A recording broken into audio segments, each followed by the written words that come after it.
Et nous retrouvons tout de suite Kala Toumi Abdiladi. Bonjour Kala. Bonjour Natacha, bonjour à toutes et à tous. Aujourd'hui, nous sommes avec Soulaïmana Bamana. Il est le président de la commission formation à la Chambre des métiers et de l'artisanat. Bonjour. Bonjour. Merci d'être avec nous ce matin. La Chambre est dans la tourmente, si on peut dire ça comme ça, avec des déficits financiers de plus de 2 millions d'euros. Vous dites, votre équipe n'est pas responsable de la situation actuelle. Qui est responsable? D'abord, je tiens à vous dire que ça fait 2 ans qu'on est élu. Et pendant 2 ans, on n'a rien dit. Parce qu'il fallait qu'on sache exactement l'état financier de la Chambre. Donc, lors de l'établissement de l'élection de la présidente, la première élection, nous avons demandé à l'État de nous aider, de faire un audit complet, financier et administratif, pour connaître l'état financier de la Chambre. Alors, l'État nous a aidés en diligentant une mission qui s'appelle CGFI par le ministère, CGFI Diète. Au bout de 3 ans, de 3 mois plutôt de mandature, en mars 2023, cet audit financier est terminé en juin 2023, qui a révélé deux choses. La première, c'est que effectivement, il y avait beaucoup de problèmes en termes de fonctionnement à la Chambre. La deuxième chose, il a été révélé qu'il y avait 250 000 euros de dette. On s'est rendu compte que c'était totalement faux. Mhm. Pourquoi? Parce que les problèmes viennent de plusieurs choses. La première, c'est que le directeur général qui était auparavant cumulait toutes les fonctions. Donc, ça a gêné complètement le fonctionnement normal de la Chambre. La décision qu'on a prise, la première décision, c'est de mettre fin aux fonctions de directeur général et de recruter un autre directeur à la personne d'Ali Adjuri. Et suite à ça, nous avons fait l'audit interne complet qui a révélé qu'effectivement, il y avait beaucoup de dettes. Pourquoi? Parce que cet audit interne a révélé un volume de dette de 2,6 millions, avec une perte, un résultat net comptable, une perte de moins de 2 895 000 euros. C'est quand même énorme. Cet audit interne a pris en compte toutes les dettes des fournisseurs et tout ce qu'il y avait comme problème financier à la Chambre. Aujourd'hui, vous n'avez pas les moyens de rembourser ces personnes? Attendez, je termine mon propos en disant que les problèmes ne viennent pas seulement de cet état, c'est que ça vient d'un laxisme et d'une gestion hasardeuse pendant plusieurs années. Je rappelle que lors de la scission des trois chambres en 2006, le préfet de l'époque avait pris un arrêté en disant qu'on transférait le CFA de Kawini au département, moyennant une compensation de 508 000 euros, 506 000 euros plutôt. Cet argent n'a jamais été versé à la CM. D'accord? Ensuite, on bénéficie de ce qu'on appelle un fonds de formation qui est géré par la DERFIP de l'ordre de 247 000 euros. Nous avons fait un autre dossier pour l'accompagnement des taxis de 160 000 euros où on demande à ce que les pouvoirs publics mettent cet argent-là pour qu'on puisse relever l'état normal de la Chambre. Si on perçoit ces fonds, nous serons en capacité de redresser la Chambre sans problème. Jusqu'à aujourd'hui, tous ces dossiers-là ont fait une saisine du département, de l'État, de la CEMA France. À ce jour, on n'a aucune réponse par rapport à ça. Vous comprenez que peut-être qu'ils ne font plus confiance à la Chambre des métiers et de l'artisanat de Mayotte. Enfin, de 2018, je crois, jusqu'à 2020-2021, il n'y a pas eu de bilan comptable. Comment ça a pu passer? Alors, justement, lors de l'élection en 2021, on s'est rendu compte qu'il n'y avait pas de bilan qui était fait. Ni en 2019, ni en 2020, ni en 2021. On a injecté de l'argent à la Chambre pendant plusieurs années. C'est pour ça que je disais qu'il y avait vraiment une gestion complètement laxiste pendant plusieurs années. Qui n'a pas fait son travail alors? Attendez, je vous dis ce qu'il en est. On sait très bien que la Chambre, la tutelle, c'est la préfecture. Plus le TD Réseau de la CEM en France. Ensuite, les financeurs potentiels, c'est le département de Mayotte. Tous ces organismes ont injecté de l'argent pendant des années et des années sans aucun contrôle. C'est quand même inadmissible de trouver dans un état tel qu'il est. Maintenant, quand vous me dites qui c'est qui est responsable, on le sait déjà. Les gens qui étaient là avant nous ont fait le job. Là, aujourd'hui, on sait exactement qui a fait quoi. C'est pour ça que pendant 2 ans, nous n'avons pas communiqué. Là, c'est maintenant qu'on communique pour que les Mahorais sachent quel est l'état financier de la Chambre. Parce que la Chambre, c'est un organisme public de l'État à caractère économique qui a un rôle fondamental. La formation, l'accompagnement des artisans, la formation des apprentis. Parce que vous comprenez qu'aujourd'hui, tous les gens qui sortent du système scolaire, qui ne sont pas formés, doivent être accompagnés par la Chambre des métiers.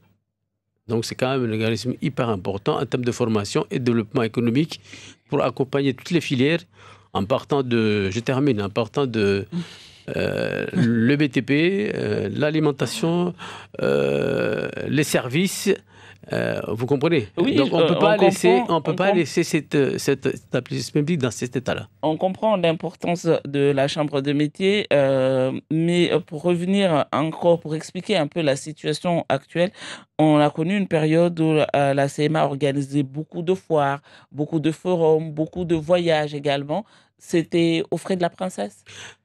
Je ne sais pas, c'est vous qui le dites, mais la CMA a bénéficié justement de ce qu'on appelle deux projets, du fonds Interreg, le projet de l'école de la mode, plus le forum des métiers, qui est organisé annuellement. Alors, la CMA a perçu avant 2021 780 000 euros de fonds européens sans avance, sans rien du tout. Aujourd'hui, une première action a été faite. Maintenant, il faut terminer l'action. On a jusqu'en décembre 2023 plutôt pour terminer l'action. Mais pour faire ça, il faut qu'on justifie de toutes les dépenses qui ont été faites. Comment on peut justifier cet argent-là dans la mesure où il n'y a jamais eu de consultation, il n'y a jamais eu de facture acquittée? On se pose même la question, où est passé cet argent-là? Vous comprenez bien qu'à l'Europe, il faut d'abord avancer les sous, ensuite on est remboursé. Donc aujourd'hui, la CMA est en incapacité de rembourser cet argent-là. On sait très bien comment a été dépensé cet argent-là. Donc chacun doit prendre ses responsabilités. Aujourd'hui, si la Chambre des métiers ferme ou est affiliée à La Réunion, quelles en seraient les conséquences? Je ne sais pas si c'est d'actualité. Pour nous, on n'a pas d'informations précises par rapport à ça. Donc je ne peux pas m'avancer là-dessus. Mais toujours est-il que si jamais cette idée-là vient être actée, nous, à la Chambre, en tout cas, notre position, c'est de ne pas du tout accepter cet état-là. Il est hors de question qu'on accepte qu'on soit une tutelle de La Réunion. Ce qui se passe aujourd'hui, c'est qu'on a l'impression que les pouvoirs publics veulent faire ça, mais ce n'est pas du tout notre objectif. Parce que nous avons un tel potentiel ici. Je vous donne un exemple très simple. En matière de formation d'artisans de BTP et même d'apprentis, il y a plus de 30 000 logements qui doivent être construits à Mayotte. Depuis 2006 jusqu'à aujourd'hui, il n'y a jamais eu une seule formation de BTP. Alors que toi, Kala et moi, quand on fait notre bâtiment simple, nous avons besoin des artisans formés, des électriciens, des carreleurs, des charpentiers. Où est-ce que nous allons chercher ces gens-là? Alors que dans le temps, avant 2006, quand ça se faisait, ce sont ces gens-là qui ont construit Mayotte, notamment tous les bâtiments de la CIM. Donc, ça nous semble difficile d'accepter cet état-là. C'est la raison pour laquelle nous avons demandé à l'État de faire le nécessaire au département pour qu'on puisse redresser la Chambre. Et vous ont répondu, le département, parce que vous avez fait des demandes d'aide au département notamment? Pas de réponse? Effectivement, à partir du moment où il y a eu la partition, nous avons demandé au département de lever la prescription concernant ces 500 000 euros. Parce qu'on nous a privés de notre outil de travail, le CFA de Kaweli. La compensation n'a jamais été versée au département. Donc nous avons demandé à ce que le département revoie ce dossier-là. Deuxième chose, je disais tout à l'heure que on peut bénéficier de ce qu'on appelle un fonds de formation qui est géré par la DERFIP. Nous avons demandé, l'État n'a pas encore répondu. Nous avons fait un autre dossier pour l'accompagnement des taxis de l'ordre de 160 000 euros. Donc c'est total, ce qui fait à peu près 1 100 000 euros que la CMA doit avoir. Si ces pouvoirs publics versent cet argent à la CMA, nous sommes en capacité de payer d'abord les fournisseurs, parce que je vous rappelle que l'État a aujourd'hui des dettes L'état aujourd'hui des dettes, c'est 2 654 000 euros. Ça veut dire il y a des fournisseurs qui ne sont pas payés 690 000 euros, l'URSSAF 440 000 euros, la CMR France 221 000 euros, un découvert à la BCI, je termine, un BCI à la décision de l'autre de 525 000 euros, et sur tous les fonds européens de 780 000 euros. En total, 2,6 millions. Comment voulez-vous que les gens puissent s'en sortir si les pouvoirs publics ne l'accompagnent pas? Vous comprenez que les pouvoirs publics peuvent ne pas plus faire confiance également à la Chambre des métiers. Oui, tout à fait, c'est leur droit. Mais nous avons fait le travail pour montrer que l'état aujourd'hui de la Chambre, c'est celui-ci, et que chacun prenne ses responsabilités. Où en est l'artisanat aujourd'hui à Mayotte et la vie des artisans? À partir du moment où la situation est difficile, aujourd'hui, depuis 2 ans, nous n'avons absolument rien fait. Ce que nous avons fait, c'est d'essayer de faire un plan de redressement de la Chambre, ce qui a été déjà fait. Là, on termine le bilan 2022, qui seront validés par l'Assemblée générale. Et ce plan de redressement et ce bilan vont être adressés au pouvoir public, à la tutelle, en leur disant, voilà, aujourd'hui, l'état financier et l'état administratif de la Chambre, c'est celui-ci, c'est à eux de prendre les responsabilités. Vous vouliez mettre l'accent notamment sur le numérique avant d'accéder à la tête de la Chambre. Ça aussi, c'est resté complètement... Pour l'instant, on n'a pas fait les actions comme il le faut. Nous avons d'abord fait l'état financier de la Chambre. L'état, aujourd'hui, on le connaît exactement. Mais là, après, c'est de mettre en place les formations. Bien évidemment, ça va commencer par le numérique. Ensuite, de mettre en place toutes les formations nécessaires, notamment le BTP. Nous avons à peu près 4300 artisans, dont plus de 50% du BTP. Vous imaginez un peu en termes de formation. Il y a des organismes qui font des formations, mais qui ne sont pas, de qualité. Dans la mesure où aujourd'hui, la Chambre bénéficie, parce que nous avons signé avec la CMA France la convention pour la formation. Ensuite, nous avons la certification Calliope qui nous permet de faire toutes ces formations-là. Voilà un peu l'état aujourd'hui de la Chambre. Donc nous sommes en capacité de faire en sorte à ce que les missions de la Chambre soient faites de manière régulière et pérenne. Est-ce que les artisans vous font confiance encore? Aujourd'hui, on vous donne l'état. Mais là, après... Justement, quand on entend tout ça, quand on entend comment ça a été moi, dirigé... j'ai l'impression que vous dites que nous sommes aujourd'hui... je ne vous accuse pas, attendez, je ne dis pas que vous êtes responsable. Je vous ai donné l'état en 2021. Mais là, si tout le monde dit, voilà, mais il y a la continuité du service, nous sommes bien évidemment obligés de continuer le service. En tout cas, les artisans doivent être informés. C'est la raison pour laquelle on informe. On est passé... à votre confrère Kouézi, on a donné les informations. Il y a un article qui est passé à Flanche pour nous donner les informations. Pendant 2 ans. Aujourd'hui, vous espérez quoi? Avec toute cette médiatisation, vous montrez pas blanche, vous dites, voilà, on est très transparent sur ce qui se passe. Et vous dites qu'il faut une échéance de combien pour qu'on vous accorde tout ça et que vous puissiez répartir? Immédiatement. À partir du moment où je vous donne l'état des chiffres de l'argent qui doit être versé à la Chambre, nous serons en capacité de mettre toutes les formations nécessaires et de mettre aussi tout l'accompagnement nécessaire aux artisans. Le numérique, c'est hyper important parce que quand je suis passé il y a 2 ans, et je vous avais dit, il y a beaucoup d'artisans qui ne sont même pas en capacité d'ouvrir un compte bancaire. C'est vraiment le béaba. Nous avons déjà rencontré l'IODOM qui nous a accordé un rendez-vous et nous a donné toute la procédure, comment faire. Donc nous sommes en capacité aujourd'hui de tenir les missions de la Chambre dans les meilleures conditions. Sinon, qu'est-ce qui va se passer si on ne vous accorde pas? L'État prendra ses mesures. La tutelle, c'est l'État. Dans les prochains mois, vous dites dans 6 mois, dans un an? Nous sommes très vigilants. Nous avons été élus en 2021. Nous avons fait le job comme il le faut. Nous serons très vigilants par rapport à la suite, à ce que l'État va décider. Il faut savoir que la CMA, c'est un établissement public de l'État à caractère économique qui est géré par des organismes bien définis. La CMA France, c'est le tête de réseau en France. Donc nous connaissons les missions, chacun doit prendre ses responsabilités. Moi, je ne peux pas vous dire aujourd'hui qui a posé les problèmes. En tout cas, il y avait une équipe qui a travaillé pendant 2 mandatures, plus un DGS qui était là. Ils ont fait le job comme ils ont pu. Maintenant, nous devons prendre la suite. Merci beaucoup à Solo Bamana d'avoir été l'invité de Zakwedi. Merci.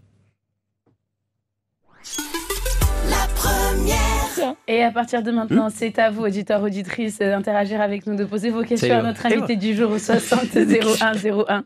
Vous pouvez aussi nous envoyer vos textos 69 67 67 watukufu Murlunga Almwazi sauti za la premieri na mkaribu armwa changazo la za kulinde wakati lwamba wanyu mna mrungu armwa sitini kavu moja mtojwa muhire au mvele mabarua yanyu armwa isina shenda astina saba ne Suleiman Abamana Adjibou Massola Agnès Prialio. On a reçu des messages avec des personnes qui se demandent justement, en parlant d'affiliation, est-ce que la Réunion serait prête à accueillir la Chambre des métiers et à gérer la Chambre des métiers de Mayotte? Et si oui, auquel cas, comment est-ce que ça devrait se passer, si ça se fait? Nous ne souhaitons pas du tout cet état de fait de tutelle de la Chambre des métiers à La Réunion. Ça, c'est la première chose. Je ne sais pas, après La Réunion, qu'est-ce qu'ils vont dire. Je peux vous donner une information, c'est que nous sommes invités à La Réunion pour discuter avec CEMA France dans le cadre de la mutualisation. On ne sait pas du tout aujourd'hui. Nous avons demandé les dossiers pour les étudier ici. Jusqu'à aujourd'hui, on n'a pas. Donc, si on décide d'aller à La Réunion pour discuter de ça, nous sommes très vigilants par rapport à ça. En tout cas, notre position aujourd'hui, c'est de ne pas, être la tutelle de La Réunion. Ça, c'est clair. Mais vous, concrètement, qu'est-ce que vous faites alors pour regagner la confiance de l'État? Vous avez dit, vous avez fait l'audit. Après, vous restez comme ça? On n'est pas resté comme ça. Je vous ai dit tout à l'heure qu'on a fait le plan de redressement. L'organigramme a été refait. Les budgets seront faits d'ici la fin de l'année. Donc, les choses ont été faites de manière régulière. Comment se fait-il que pendant 10 années, on n'a rien foutu et personne n'a rien dit? Aujourd'hui, on vient dire que c'est la nouvelle mandature qui est responsable de tout ça. Non. Il faut que chacun prenne ses responsabilités. Alors, on a des auditeurs qui ont la calculette entre les mains qui dit alors dette de 2,5 millions, le CD et l'État doivent verser 1,1 million. Mais qu'est-ce que l'on a fait avec les 1,3 million qui restent? Il faut demander aux organismes compétents de faire le nécessaire. La Cour des comptes doit regarder ce qui se passe à l'intérieur de la Chambre. Maintenant, après, s'il y a des choses qui ne sont pas faites dans les coups, la justice prendra le relais parce que nous avons décidé... Vous allez porter plainte? Nous avons décidé au bureau que nous allons porter plainte pour justifier toute cette panne financière qu'on n'est pas capable de justifier. Vous êtes avec nous et on vous écoute pour vos questions. Bonjour. Salam alaikum, Madame Natacha. Salam. Et à l'invité. Allô. Ma question est basée sur 3 points. À monsieur l'invité. Qu'en est-il? Il y a une coopération COI organisée. La base de la Réunion, il n'est pas légitime dans l'océan Indien, harma coopération régionale. Donc, le moteur, il y a économie, harmonie, et chambre de commerce, et le haut, son à la Réunion, il n'est pas légitime, ni des Guadeloupéens, harma océan Indien, ni des Martiniquais, et nawasir son harma institué, amba wan tualo anteti, harma, le cap sarrenge, exemple, l'industrie, aur sarrenge, harma, exemple pour les mamans, ou ma commerçant, ou Kawasnata aucune légitimité na wasir sonamba wantuwao walo plus haut que eux, le gros groupe wao de walio et de wao wa gestionner i centrio il y a gestionner les hauts. Donc qu'en est-il mana ou exemple wao invité ou rongwa si tu le clé de kutsawi devenu ou kutsawi venu c'est quoi? Donc marignoné wan et comme ils sont pas légitimes.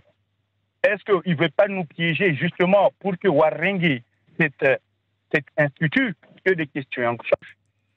Et au deuxième de temps, les mamans, Wandé, parce que Walawa, Morevan, ils sont en train de développer des réseaux à l'extérieur. Quand je parle des commerçantes, les Ovan, on leur bloque les issues de partout, que ce soit Mozambique, que ce soit Tanzanie, que ce soit partout, on leur bloque les issues. Qu'en est-il aujourd'hui vraiment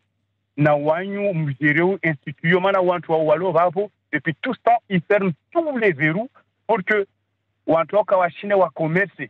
Wana wa muta vingi tuzao van wa bloqué pia na Wantua. Na reste de wa pia Wantua lo en tête yashtio. C'est juste ces deux questions que ça exerce. Salam alaikum. Wa alaikum salam. Il veut parler de la coopération régionale, je suppose. La coopération régionale, il y a quelques billes. La CCI, la CCI de pour les commerçants. C'est ma artisan. L'association Yaboula dans la région, il y a ARCMA, Association des chambres des métiers de l'artisanat, des chambres des métiers de l'artisanat qui regroupe Madagascar, Maoré, dans les Comores.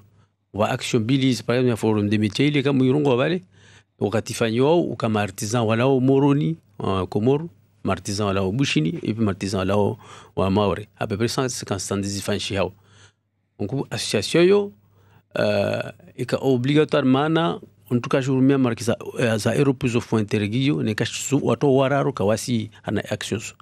Ne, association, yo, mandahi comme, rango 2021. Zouzir Kanere Bushini, regroupé Pierre Chambrouzo Bushini, on doit revenir à ça, et association et bureau. Donc, bureau, il votait, ouais. Président de Madbako, président de Komoro, le secrétaire et puis trésorier Bushini. Je fais ça, il y a une association à Tarjum Bayajiji. Car toujours à faire action au chambre de métier, n'est qu'à organisation qui existe. Donc, il y a un tombé en Guinée. Nous avons wakati banu. D'ici 4-5-6 mois, on va faire des lazimu. On doit faire des forums de météo et la lazimu. Au forum de météo, on va faire des on a Europozo qui est avant décembre 23 décembre 2023. Van commerce fanya de telle manière on doit faire action. Ne quand on fait action assis non seulement la chambre parce qu'obligé à organiser bien marqué en plus il y a l'année 2023 jusqu'à 2027 stotoliwa pia na foza Europe. Mtukufu Nomrongosu vulishana swala la salamu alaikum. Wa alaikum salam, bonjour. Bonjour. Bonjour, 2 questions rapides à notre invité. J'aimerais bien l'entendre sur 2 sujets. Le premier, c'est la position de CMA France, dont le président a émis un certain nombre de recommandations sur les salaires au niveau du CMA Mayotte. Moi, j'aimerais bien l'entendre là-dessus. Deuxième position, c'est sur l'organisation de l'Assemblée générale extraordinaire à Madagascar. On a vu un certain nombre d'informations dans la presse. On aimerait bien qu'il nous explique, parce qu'aujourd'hui, on ne peut plus continuer à prendre en otage les professionnels mahorais. Voilà, il faut qu'il soit transparent. Il a parlé de transparence en début d'émission. Il faut qu'il soit transparent. Il faut qu'il nous explique réellement ce qui se passe dans cette institution. Merci. Alors, s'agissant de CEM en France, effectivement, nous bénéficions de ce qu'on appelle la TFCM. C'est de l'ordre de 600 000 euros. C'est à peu près 50 000 euros qui est versé dans le compte de la CMA. Cet argent sert bien évidemment à payer les salaires et puis le fonctionnement normal de la Chambre. Donc, ces derniers mois, on ne sait pas pourquoi la CMA n'a pas versé la TFCM dans les temps. Donc, je ne sais pas du tout quelles sont la position de CMA par rapport à la CMA. Et comment vous versez les salaires alors? Quand on a l'argent, on paye. Quand on n'a pas l'argent, on ne paye pas. C'est aussi simple que ça. Donc, ce TFCM n'est pas lié à l'établissement des bulletins de salaire ou des documents. C'est une taxe qui doit être perçue par la Chambre des métiers de manière régulière. Vous comprenez? Ensuite, s'agissant de l'association ARCMA, je disais tout à l'heure en Maoré que cette association est totalement obligatoire si on veut faire des actions telles que le Forum des métiers, parce que le Fonds Interreg intervient dans la mesure où il y a une participation de Mayotte, de Madagascar et des Comores. Or, il se trouve que cette association, le mandat est fini depuis décembre 2021. Il n'a jamais été renouvelé. Donc, la première chose qu'il fallait faire, c'est de renouveler le mandat de cette association pour qu'elle puisse être en capacité de faire les choses normalement. Ce qui a été fait de manière régulière. Donc, le vice-président a provoqué l'Assemblée générale à Madagascar. Les chambres des métiers qui étaient présentes au départ étaient là. Il y avait 8 chambres des métiers de l'artisanat qui étaient présentes. Donc le quorum était atteint de manière régulière, le bureau a été voté. C'est aussi simple que ça. Vous êtes avec nous et on vous écoute pour votre question. Bonjour. Allô. Oui. Assalamu alaikum. Wa alaikum salam. Je suis âgé de la Gonjona Mouli. Alhamdulillah rabbil alamin arsufu shadiwa. Nsanam jisem ya wamba faidatin din Faransa a beneficio har ma maso ya Komoru Faransa. Nyangu alu har ma maso ya Komoru maza zungwa ma har bayin na shitu. Asir man sa duwa sina wasivani har ma yi Komoru. Ewa. Rikia swala lao manzani wabo. Je ne fais pas partie du corps diplomatique de l'État français, donc je serai incapacité de répondre à cette question. Donc, je pense qu'il vaut mieux qu'on passe à une autre question. Vous êtes avec nous en direct. Cette question, elle est un peu hors cadre et hors sujet, mais on continue bien sûr avec vous sur les ondes de la première et on vous écoute. Bonjour. Allô? Allô? Oui. Bonjour, madame. Bonjour. Ça va? Très bien, on vous écoute. Tu me regardes invité à l'Obabo. Après, on fait une convention nyingi maore ya coopération régionale. Basi wamayatu wama commerçant wamupasha wamenda Tanzania mfano wamobinga situ zao za njua na anglezo uvutwa woso ngwa roho tama ore banmana tuni. Après, on fait coopération régionale na anglais ni langue internationale. Merci. Maraba maanake suala la hulu nsufikiri mba shuiloga hiyo CCI ndio lazima wa hujibu maana wa shash na ma commerçant be so hambe amba alisjirio wasunne karsfanya cooperation na Bushini na Mkomoru watu hadis fet na compagnie uri ewa eri interili mara galanta zongozo fanyo hala lazimu nekawa bijiri mwanagida au mwanagida mtiti weka lazima ajiri wakatwangina mara watu hadisi fete na wao wajua kilonga wazibingao nekazi tuza norme zo hadisiwa avant de faire des actions. Il y a un message où on nous parle de salariés qui ne sont pas payés à la Chambre et certains se demandent quelles sont les propositions que vous pouvez faire dans le cadre de ce non-paiement des salaires. J'ai dit tout à l'heure qu'à partir du moment où la CMA France ne verse pas les taxes de manière régulière, compte tenu du fait qu'il y a aussi des difficultés financières de la Chambre, nous avons demandé à l'État, nous avons demandé au département d'injecter un peu de sous, d'argent, pour que les choses ne soient pas de bonne augure. Il faut que la CMA France fasse son boulot. Ça fait combien de mois là que ça dure, que des gens ne sont pas payés? Moi, je sais que le mois dernier, la taxe n'a pas été payée. Je pense que c'est un seul mois. À partir du mois où CMA France va verser la taxe, les gens seront payés de manière régulière. Nous bénéficions d'une taxe de 600 000 euros par an. Donc c'est à peu près dans les 50 000 euros qui sont versés mensuellement. Donc nous sommes en capacité de payer les gens si la CMA France fait son boulot. Et vous n'avez aucune autre solution à part atteindre cette taxe-là, en fait? Mais je vous ai dit tout à l'heure que nous avons fait plusieurs fois des dossiers de demande d'aide au sein du département. On n'a pas eu de réponse. Je vous ai donné le volume de demande qu'on a fait, c'est à peu près dans les 1 100 000 euros. Donc les 1 100 000 euros, si c'est versé à la CMA, ben, nous serons en capacité de terminer l'année dans de bonnes conditions et de débuter surtout le plan de redressement de la Chambre. C'est ça qui est important. Ce qui est vraiment important aujourd'hui, c'est le plan de redressement de la Chambre. Quelles sont les actions possibles que nous pouvons mettre en place au-delà de ces problèmes dont on vient parler? Vous comprenez? C'est-à-dire en 2024, notre mandature sera en capacité de mettre en place les vraies actions de formation, l'accompagnement des artisans, la formation en direction des apprentis, la formation de tous les gens qui sortent du système scolaire, qui ne sont pas formés. Ils ne sont pas diplômés, ils ne sont pas en capacité de trouver un emploi dans les meilleures conditions. Tout le bâtiment qui était construit à Mayotte, les gens pourront venir à la Chambre de pouvoir avoir les artisans nécessaires qualifiés pour construire Mayotte. Ah, bah la personne, je pense, a été satisfaite de votre réponse, puisqu'entre-temps, elle nous a quittés. Est-ce que vous avez d'autres questions? Parce que moi, pour l'instant, au niveau de nos auditeurs, tout va pour le mieux. J'ai l'impression que tout le monde a eu réponse à ces questions du jour et on est super bien dans les temps. C'est bon pour vous? Merci Kala, merci Fra, merci à vous, cher invité, d'avoir répondu aux questions de nos auditeurs et auditrices. Oui, je voulais terminer sur un point quand même qui est hyper important, c'est je voulais dire que la CMA, c'est un outil fantastique pour le développement économique de Mayotte. Parce que si nous sommes en capacité de fournir des gens formés dans les 4 secteurs dont je viens de parler, le bâtiment, l'alimentation, le service et puis tout ce qui est fabrication, je crois que nous aurons les outils et les artisans nécessaires pour développer Mayotte. Donc c'est un enjeu hyper important. C'est la raison pour laquelle nous souhaitons à ce que la CMA puisse être en capacité d'ici quelques mois de réaliser sa mission dans les meilleures conditions. C'est pourquoi nous sommes très vigilants par rapport à cette histoire de tutelle de la Réunion. Il faut qu'on en discute de manière très sérieuse pour qu'on puisse savoir qu'est-ce qu'on fait de la CMA.